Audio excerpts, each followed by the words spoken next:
The stage we are at right now in terms of where the technology is transforming the industry and where we are right now in our business life cycle as an industry, there's a lot of conversations that I've talked to a few experts.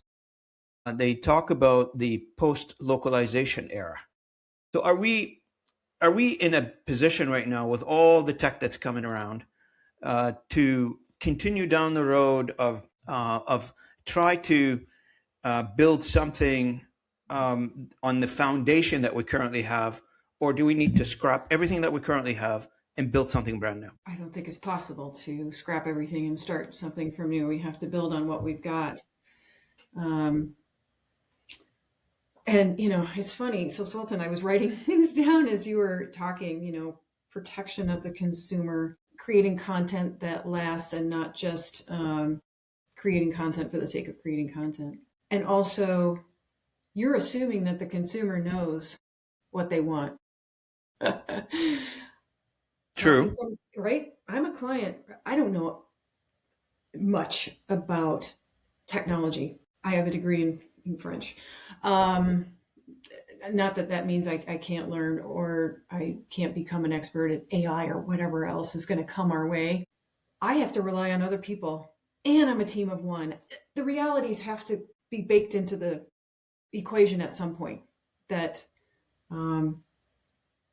Is it about creating value? If Carrie, is it about creating value?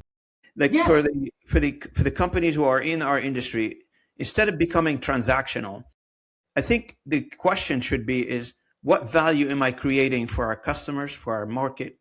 And that's what the problem am I solving? that's the The content, we talk about the content journey all the time. What did this content do? Did it achieve what it set out to do? If you're putting it on a website, did it do something Did positive it for your website convert? or Did not? it do Did what? it Yeah, right. convert? Did it draw people to read it better? Did I increase my revenue? And this is when we move from an afterthought as an industry to a more integral part of the business as an industry.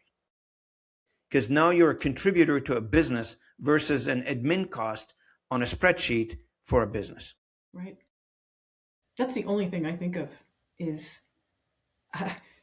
how to create value for our guests.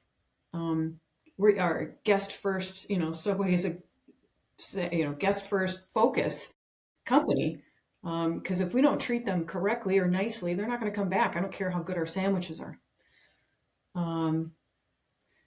So I have to make sure that the translated content resonates, reaches the guest, and the sandwich artists understand what it Yeah, what it yeah. means, right? And there's this Um, added issue where the most of the conversation we talk about on happening in an area where North America or Western Europe or East conversations, right? They're centered in the more where the economy is predominantly. From a language perspective, we can't think that way because there's thousands of languages, there's thousands of demographics out there, there's thousands of communities that are not represented in this conversation. I had one yesterday. It was quite an eye opening. You know, there are millions of users, for instance, they're still using Google in English in their local communities because the translation of that, it is not logical to them. They don't approve it. It is not translated in a way that the local community can use it.